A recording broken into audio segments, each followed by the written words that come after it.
Ashley Colby with insights into our town's history, courtesy of Bonita Springs Historical Society. Today we will look at commercial buildings in our historic downtown area along Old US 41. Our original settlement was called Survey and renamed Bonita Springs in 1912. The community of Survey grew up mostly along Oak Creek and Imperial Street, which was the sand and shell road from Fort Myers and had the first road bridge over the river. The later routing of the Tamiami Trail via Heitman Avenue in the early 1920s shifted businesses to the west, beginning the growth of a downtown commercial area along US 41. One of the most famous stores for travelers and residents was the Good Bread Grocery and Gas Station. Built in 1926, for years it even had a patio on the roof where travelers could relax and have a snack. It has had a variety of owners and functions, including serving many years as restaurants, the last being the Dixie Moon Cafe. The landmark was built in the Mission architectural style. Like California, Florida embraced its Spanish heritage for inspiration and practical building designs. Another still standing historic building is Pop Hendren's. Originally constructed as a boarding house in 1926, the two-story concrete structure survived the strong hurricane that hit later in that year. The building has been occupied by several families and utilized as grocery stores by the Lawhon, Hendren, Shetler, and Bibby families. It has also been a boarding house, an upholstery store, and a hair salon, often with the owners living above, as was typical of the day. A very popular store in early Bonita Springs, especially for the youth, was McLaughlin's, later called Zach's.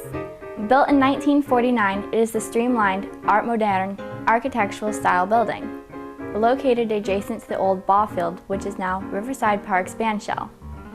It currently houses Florida Realty.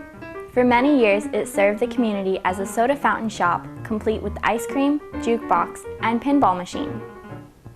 Also still in use is the masonry vernacular style building, now containing Benson's Grocery. The front gabled roof is obscured by a stepped, pierced masonry parapet.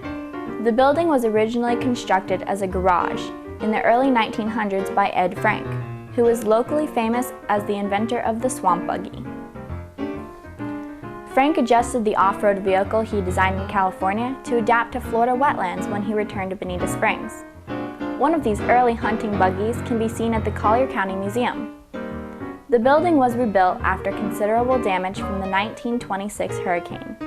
Masonry buttresses filled with large auto parts were added to provide structural strength, which later proved invaluable during the flood of 1936 when water was nearly to the eaves.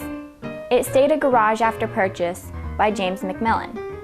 The hurricane of 1921 that swept over Sanibel Island had prompted McMillan and his family to move here. He built a fine home on Dean Street, kept a bee aviary, served on the Lee County Commission, and was instrumental in getting a bridge built on Matheson Street, named in honor of the local doctor. Years later, Clomer Benson purchased the building and converted the garage into a general store, managed by his wife, Lydia, and her brother, Cecil Harvard. Since 1978, the grocery and general store has been owned by Albert DeBono. Still true to the traditions of a small-town general store, the owners continue to allow clients to run an open credit account. Try that at your local supermarket. Another historic building still in use along Old US 41 is the Imperial River Laundry adjacent to the Riverside Park. It was originally built around 1936 as an addition to the Lawhon's Grocery and General Store. Lawhon's store was located for many years between what is now Engel's Bicycle Shop and the Imperial Laundry Building. Robert Lawhon Sr. married Shelley Whitten, and together they operated several grocery stores over the years, moving from one building to another. Robert supplemented his income by working on farms, groves, and sawmills. In 1967, the Lawhons opened a modern supermarket on Bonita Beach Road, near the new US 41 highway bypass. Lawhons was the anchor of the first shopping center to serve the growing town.